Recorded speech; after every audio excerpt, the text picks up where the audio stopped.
मत्ती रचित सुसमाचार 8वां अध्याय। जब वह उस पहाड़ से उतरा तो एक बड़ी भीड़ उसके पीछे हो ली, और देखो, एक कोढ़ी ने पास आकर उसे प्रणाम किया और कहा कि हे प्रभु, यदि तू चाहे तो मुझे शुद्ध कर सकता है। यीशु ने हाथ बढ़ाकर उसे छुआ और कहा, मैं चाहता हूं, तू शुद्ध हो जा। और वह तुरंत कोढ़ से शुद्ध हो गया। यीशु ने उससे कहा, देख, किसी से न कहना, परंतु जाकर अपने आप को याजक को दिखला, और जो चढ़ावा मूसा ने ठहराया है उसे चढ़ा, ताकि उनके लिए गवाही हो। और जब वह कफरनहूम में आया तो एक सूबेदार ने उसके पास आकर उससे विनती की कि हे प्रभु, मेरा सेवक घर में झोले का मारा बहुत दुखी पड़ा है। उसने उससे कहा, मैं आकर उसे चंगा करूंगा। सूबेदार ने उत्तर दिया कि हे प्रभु, मैं इस योग्य नहीं कि तू मेरी छत के तले आए, पर केवल मुख से कह दे तो मेरा सेवक चंगा हो जाएगा, क्योंकि मैं भी पराधीन मनुष्य हूं और सिपाही मेरे हाथ में है। और जब एक से कहता हूं जा, तो वह जाता है, और दूसरे को कि आ, तो वह आता है, और अपने दास से कहता हूं कि यह कर, तो वह करता है। यह सुनकर यीशु ने अचंभा किया, और जो उसके पीछे आ रहे थे उनसे कहा, मैं तुमसे सच कहता हूं कि मैंने इस्राएल में भी ऐसा विश्वास नहीं पाया।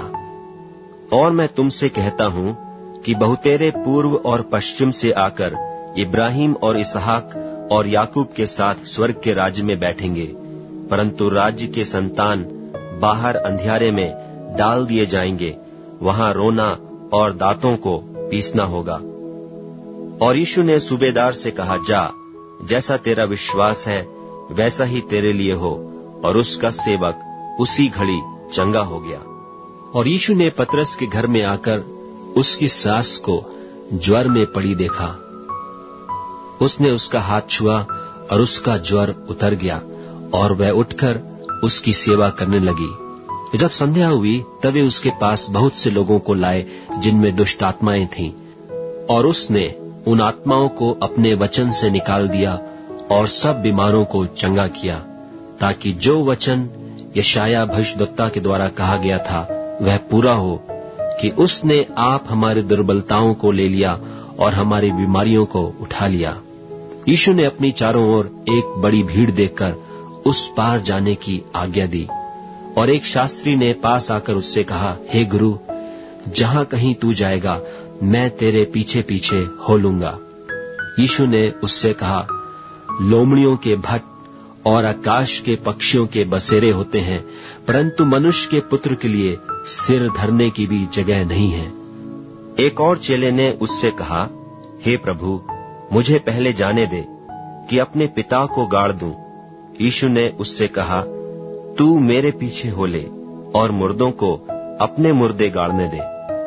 जब वह नाव पर चढ़ा तो उसके चेले उसके पीछे हो लिए, और देखो, झील में एक ऐसा बड़ा तूफान उठा कि नाव लहरों से ढपने लगी, और वह सो रहा था। तब उन्होंने पास आकर उसे जगाया और कहा, हे प्रभु, हमें बचा, हम नाश हुए जाते हैं। उसने उनसे कहा, हे अल्प विश्वासियों, क्यों डरते हो? तब उसने उठकर आंधी और पानी को डांटा, और सब शांत हो गया। और लोग अचंभा करके कहने लगे कि यह कैसा मनुष्य है कि आंधी और पानी भी उसकी आज्ञा मानते हैं। जब वह उस पार गदरेनियों के देश में पहुंचा तो दो मनुष्य जिनमें दुष्टात्माएं थीं कब्रों से निकलते हुए उसे मिले, जो इतने प्रचंड थे कि कोई उस मार्ग से जा नहीं सकता था। और देखो, उन्होंने चिल्लाकर कहा, हे परमेश्वर के पुत्र, हमारा तुझसे क्या काम? क्या तू समय से पहले हमें दुख देने यहां आया है? उनसे कुछ दूर बहुत से सूअरों का एक झुंड चर रहा था। दुष्टात्माओं ने उससे यह कहकर विनती की कि यदि तू हमें निकालता है तो सूअरों के झुंड में भेज दे। उसने उनसे कहा, जाओ। वे निकलकर सूअरों में बैठ गए, और देखो, सारा झुंड कड़ाड़े पर से झपट कर पानी में जा पड़ा और डूब मरा।